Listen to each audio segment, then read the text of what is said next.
Galimera, Galimera, Galimera. Good morning, good morning, good morning. How are we this morning? Despite everything that's gone on last night, I've been up since the crack of dawn this morning because Jane had to go to work very early because she's guiding today. She's got 5 coach loads of people going up to the shipwreck, so she has to meet them very early in the morning. And so therefore I hadn't written any news last night, so I was up writing news. But anyway, in the meantime, there's our 2 little lions down there, Mr. Pickles and also Kiki, still happily playing away together, bless them. Oh, aren't they lovely? So there they are, playing away. Today, again, it is a very, very hot. Can I say thank you to Amanda for a concise weather forecast? She says, morning Ginge, Monday's weather, very hot and plenty of sun. Temperatures 32 degrees. It's going to feel like 37. Also as well, temperatures are expected to start rising across the country again from Tuesday, following a brief respite last week. That's what the weather forecasters are warning. The heat is expected to be particularly oppressive in parts of central Greece, eastern flanks of the Peloponnese, and we're kind of on those flanks of the Peloponnese, and also the mainland, including Athens. Thessaloniki is expecting temperatures to rise to around about 40 degrees Celsius. So yeah, we're in for another very, very hot week at the moment. That's the reason why I'm doing my weather forecast inside at the moment, because it is rather warm. Anyway, last night then at Magdalena's, all I can say is what a really, really tense game. Obviously, England lost the Euro 2020 final on penalties, something we didn't want to see. And I've got to be honest, Magdalena's last night had more Italians in than they did English. But anyway, it seems like the 55 years of hurt are going to continue a little longer. Marcus Rashford, Jadon Sancho and Bukayo Saka missing all from the 12-yard line. Gareth Southgate, all I can think, he must have been having flashbacks to 1996. However, one thing that might come out of it is, you never know, we might have got another England manager in the making there in about 25 years' time when those lads get to that age. But anyway, last night, Sylvie was alive with lots of Italians on scooters and on quad bikes rushing around up and down. You know what? I really thought there was going to be an accident somewhere last night up in Sylvie with all the craziness of the celebrations from the Italian tourists that were here. One thing that was noticed yesterday evening by myself and by people following the blogcasts, Sweet Caroline was sung in Wembley, which made me smile. Thank you for the comments from everybody who said, Ginge, as soon as I heard that song being sung, it made us think of you. Well, I take that as a great compliment. Yeah, that Magdalena's song was sung in Wembley. Could that have jinxed the match, I wonder? Ooh, I hope not. But anyway, thank you for all those comments referenced that last night. I greatly appreciated that while we were sat watching the game. Obviously, before the result came through, obviously at the end. Right, let's have a look and see who's arriving today on Zakynthos. We've got 2 flights in from Athens. We've got 2 from Amsterdam in the Netherlands. We've got 1 from the Czech Republic. We've got 3 flights in from Italy. 1 flight in from Israel. 1 flight in from Zurich, Switzerland. 1 from Denmark. 1 from Austria. And guess what? We've got 2 flights in from the UK. We've got an 11:40 flight in from Stansted with Ryanair.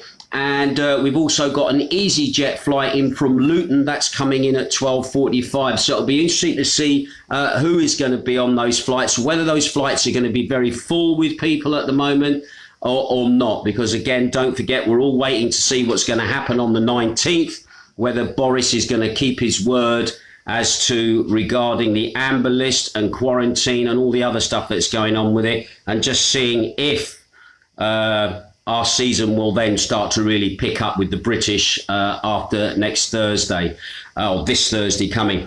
Also, the other thing at the moment regards me going back to work. Dennis and I were having discussions yesterday. We can't make any decisions at the moment until the Greek government confirms the way it wants to handle the operation inside of bars and entertainment centres And until they confirm this week how they want that to run with the mixed areas or the pure areas, people inside, vaccinations, all the other stuff that's going with it, at the moment, we're just hang firing. So at least at the moment, for my next two shows on beachradio.co.uk, they're going to be produced still in the house this week.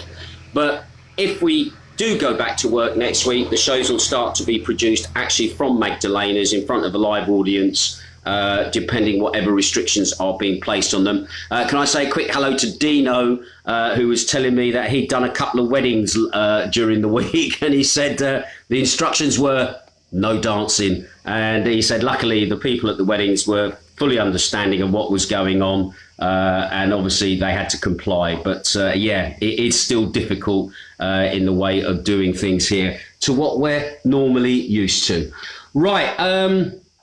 Let's have a quick look at the COVID infection rates for the last 24 hours. I've got to be honest, a good sign is they are starting to decrease a bit.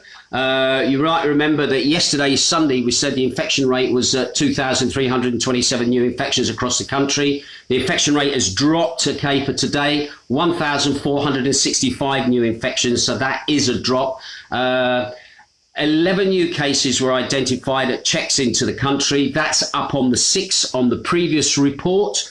When it comes to the national stats and where the infections are, unfortunately, there's been 26 new cases in Corfu. There's been 3 cases in Kefalonia, and Zakynthos, believe it or not, we've had 8 cases detected within the last 24 hours here on Zakynthos. So that now brings our total of cases at the moment up to 15 cases for the month of July. And when you consider that in June we'd only had 7 cases, it's a little bit disconcerting to say the least.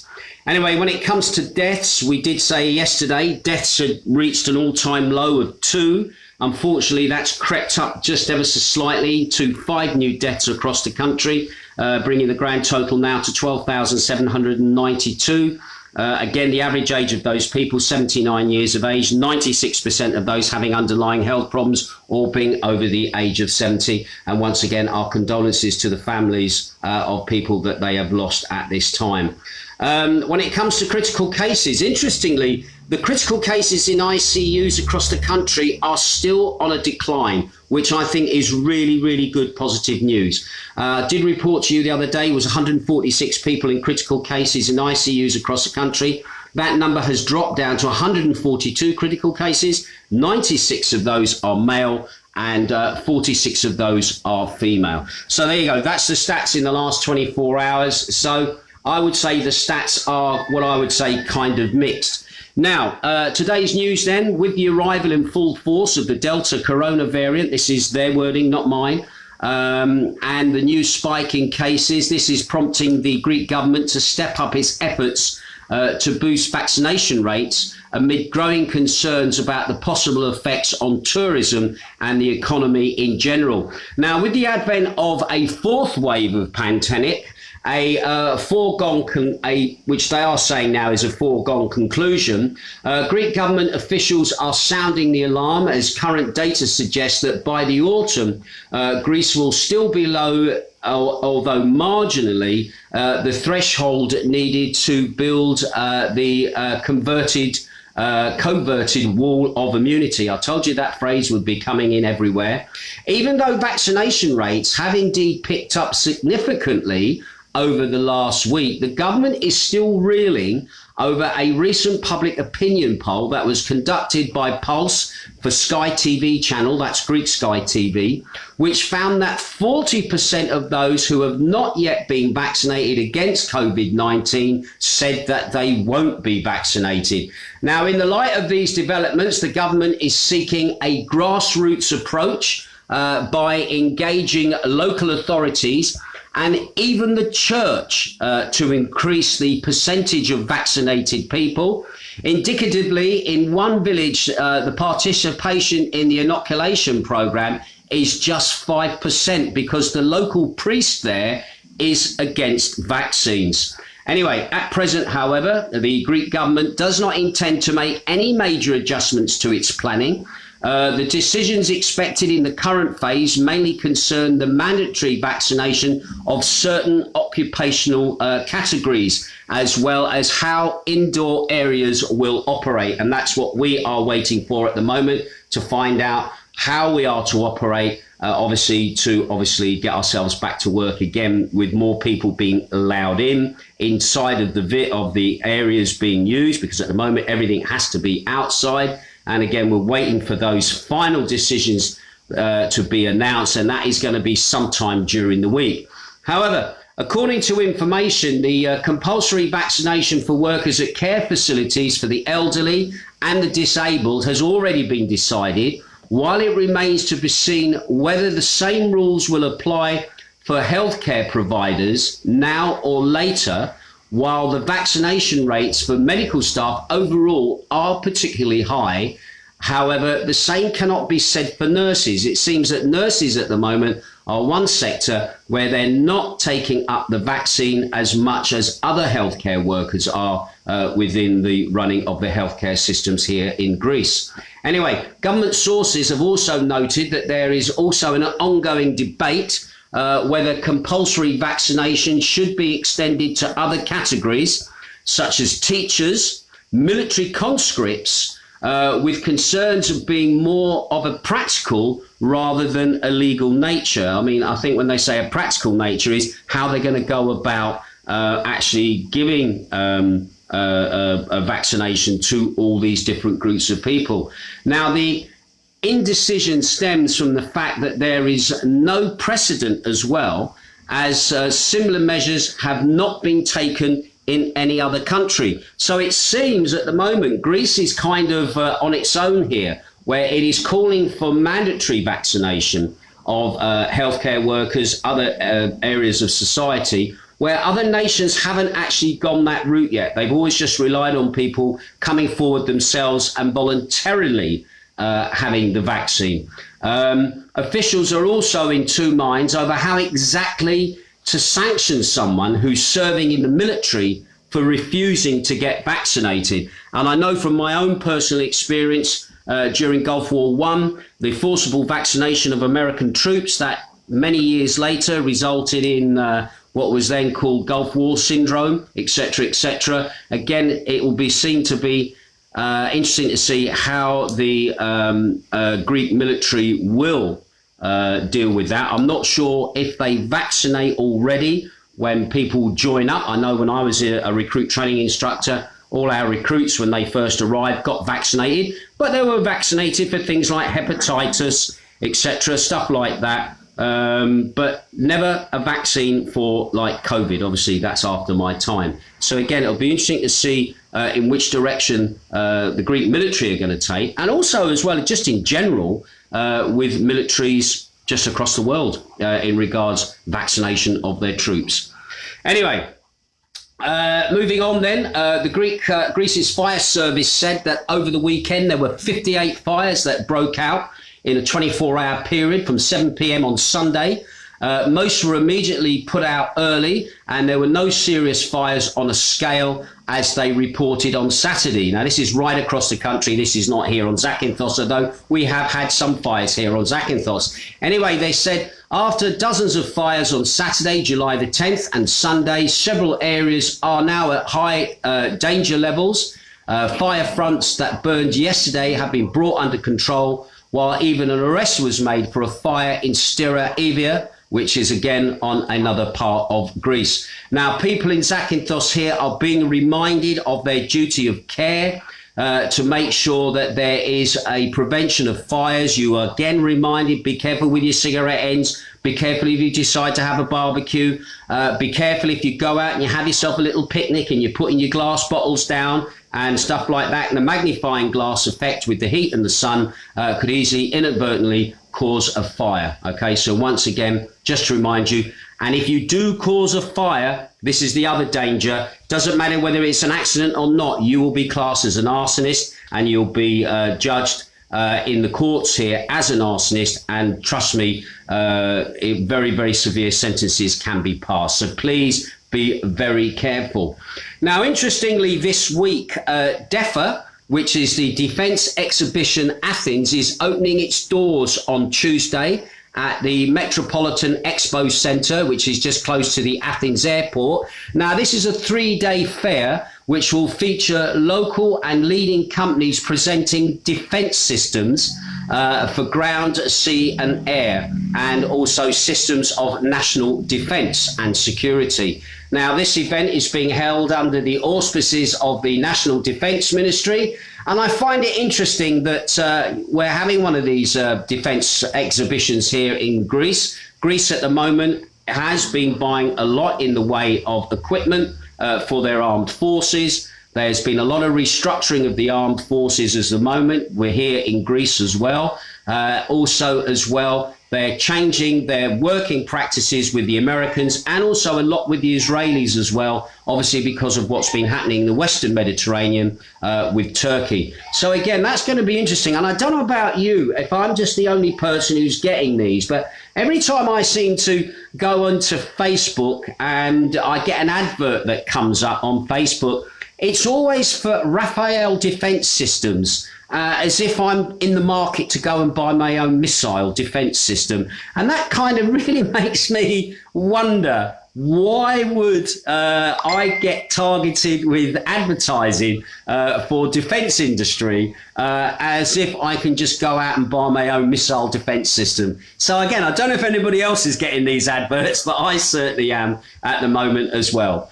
Anyway, another little interesting story, locally based. After several months of cleaning and washing, work has been done again in Solomon Square. And what's worth mentioning at the moment, the cleaning of Solomon Square is with new equipment that the municipality has received. Now, they call them aquifers. Basically what they are, they're just massive, great big water tankers, which basically one of their jobs is obviously to be used for cleaning and stuff like that, and also the movement of water. And they're also involved in firefighting as well, because these big, huge tankers, they can move water around, obviously to help the local fire brigade. And don't forget, there is a policy within the municipality where the Demos does reinforce the fire brigade with the delivery of water to wherever it is required to go and fight fires. So anyway, over the weekend, if you pop into Solomon Square today, you may notice it seems to be a lot cleaner, a lot brighter, a lot sparklier. That's because the boys from the Demos have been in there cleaning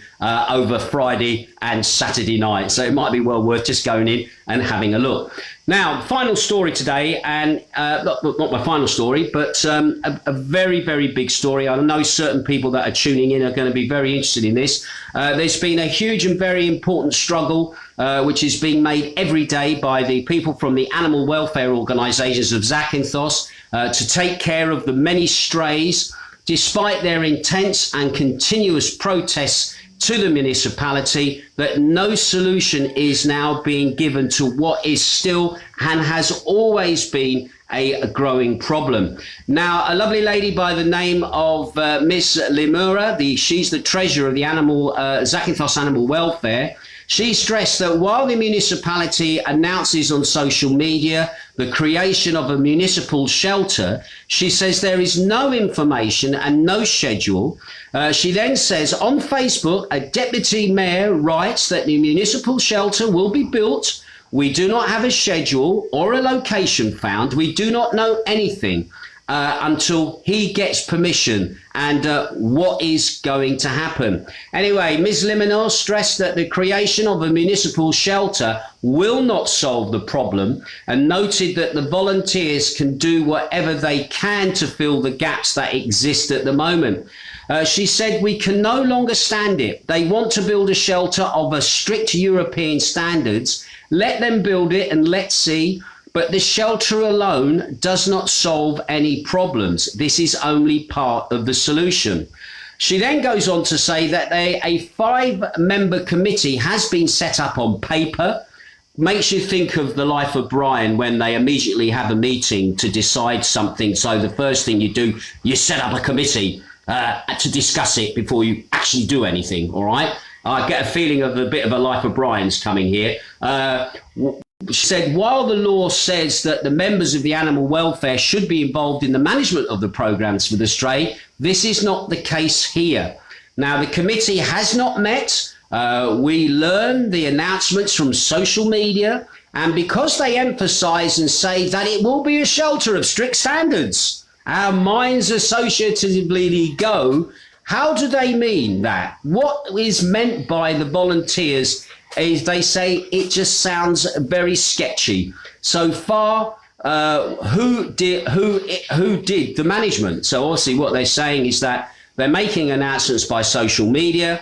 What they're announcing is very sketchy. It might look good in the terms of the PR side of things, but in the reality and the substance, it is not being shown in any detail.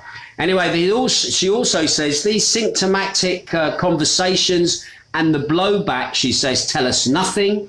What exactly is going on? We as animal lovers can each take a few strays into our home. Many of our fellow citizens call us and ask us to intervene, but we raise our hands and we help where we can't but help it. So basically what they're saying, and I know this for a fact, there are so many people on this island who are taking in dogs, taking in strays, animals being dumped on their doorstep because they've got nowhere else to go. But a lot of this as well, and in the final part of her statement to the press here, she said, finally, the Treasurer made the reference to the new bill. She said, the bill has not yet been submitted to Parliament for the vote. The consultation was completed, and from what was presented as a draft, it's in its final day and night because they've listened to the lobbies of hunters and breeders. They took back a lot of the obligatory sterilisation. Now, this was one of the big things that a lot of shall we say, the hunters and breeders here in Greece objected to with the new bill, was the fact that they were asking for obligatory sterilisation. So you as an ordinary animal owner of a dog, you would be obliged to obviously have your dog chipped and obviously sterilised. Now, I actually can't see a problem with that. I really cannot see a problem with that.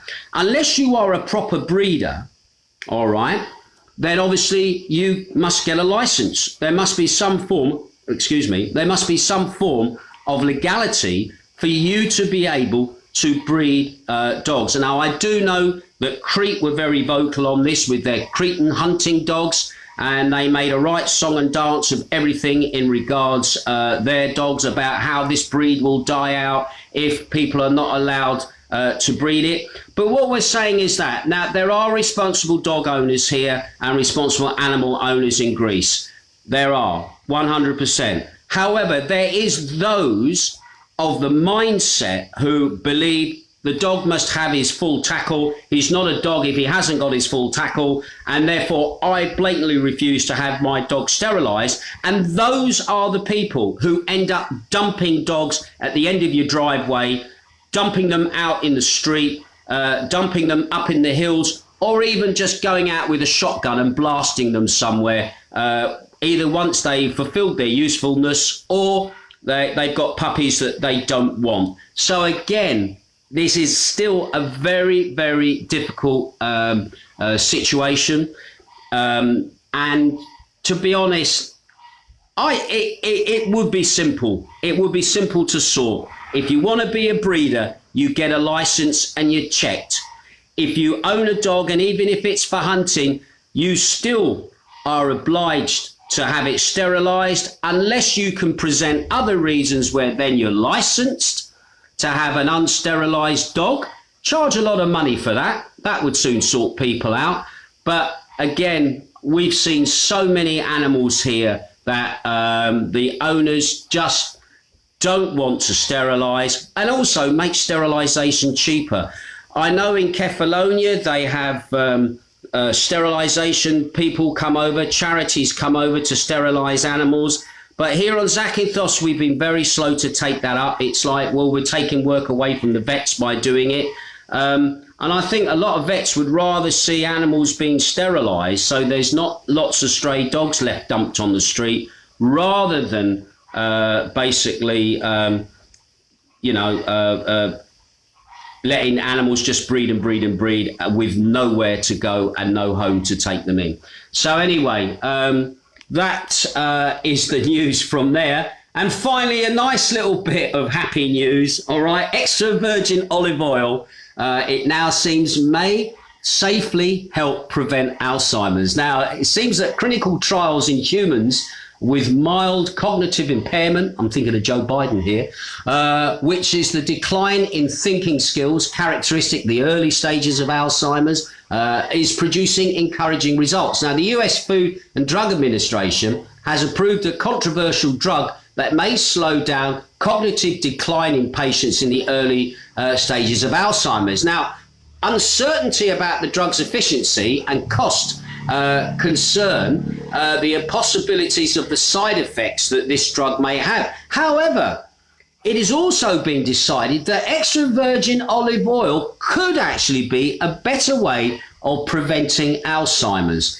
Anyway, they said that in the Mediterranean region, olive oil has been consumed safely and hailed for its healthy benefits for a millennia. And in recent years, researchers have been exploring olive oil's potential to help prevent the threat of various illnesses, including Alzheimer's. Now, after a 6-year study by a group called Milkoy, a study which was first done to test virgin olive oil in clinical trials in humans with cognitive impairment, or MCI, the decline in thinking skills, etc., and all of that, they've actually found that the clinical trial results have actually been giving positive results. And as somebody said, Hippocrates, I'm going to say the Hippocratic Oath, Hippocrates, that's it, Hippocrates, the king of the doctors, the founder of the doctors, he said, the father of medicine, he said that 2,500 years ago, let food be your medicine and medicine be your food. And this means you should eat healthily, as we can live a long, healthy life. In other words, a healthy, balanced diet helps prevent diseases, and olive oil may actually help keep your brain ticking and keep it running nice without having to pop pills again. So there you go. That's my news for today. Let's have a quick look, see who's tuning in at the moment. John Cope is there. Nice to have you looking in. Heather Nash says it's still dry in Birmingham just now. Rosewood is watching. Steve Ray is watching as well. George McFarlane is watching. Heather Nash says, good morning. I hear you. We're supposed to be getting a heat wave soon too. Is that in Birmingham? You're getting a heat wave. Do you still have the beach in Birmingham? I remember going to Birmingham years ago, and in the summer months, they would build a mock beach in the city centre. But I think with all the COVID madness and all the craziness that's going on, they probably stopped doing that. But I always used to think it was great fun when they used to put the beach in Birmingham. And I remember talking to some of the security guys. They were said we have to keep an eye on it 24 hours a day because people come and steal the sand for building. So I thought that was quite funny, actually. Barbara Telfer is watching as well. Who else is watching? Sue Saint is watching. Andy Orchard, my old Rathridge buddy and first line responder, he's watching as well in London. I don't know if you're busy this morning, Andy, or whether you're sat in your ambulance just waiting for the call. Also, Christine Coldwell is tuning in from Leighton Buzzard. Nice to have you tuning in as well, my lovely. And who else have we got? Anybody else? No one. Oh, and Will Bland is also tuning in. Paul Smith is also tuning in. And John Coop as well is tuning in. Just a quick reminder, don't forget tonight at 7 p.m, Northern Soul Show on Beach Radio. That is being repeated. Can I just thank as well yesterday for people from Wiggy's family who've been in touch. One to report on how the funeral got on for Wiggy, which was on Sunday, on Saturday. Also as well, can I thank you as well for all your kind comments and everything else. I know some of you had difficulty trying to log into Beach Radio yesterday to listen to the show, but it's been repeated today. Once the show's been repeated, it will go up online, and then obviously you can listen to that show at your convenience whenever you want to, and obviously enjoy the music that Wiggy loved as well. Right, I've just heard from Heather Nash. She said, laugh out loud. She says, no beach in the city centre. but I hear there was a beach under the Spaghetti Junction. Cheers for that, Heather. I like that. There you go. So there's no beach in Birmingham city centre. So, but anyway, I'm going to leave it there. I'll keep my ear to the ground. If I hear of anything happening, anything going on, I will let you know. Once again, thank you for all the support that you've been showing. Also, as well, just remind you, don't forget on the YouTube channel, please, if you haven't done so already, please like and subscribe there. I'm just trying to grow that area a bit more. I know most people react on Facebook, but it'd be nice as well if you want to leave comments as well on the other YouTube channel. That it's just a great archive as well for all past programs and information. I use it regularly to cross-check the stories I may have given out so that I can know the dates, times, blah, blah, blah. But again, go and check it out on YouTube. Anyway, that's it from me. I will keep my ear to the ground, and even though I'm sat inside, it is really, really warm. And once again, if you're out and about today, just be very careful you don't inadvertently cause a fire or something of that nature. Anyway, that's it from me. I'll catch you later. You be good. Ta-ra.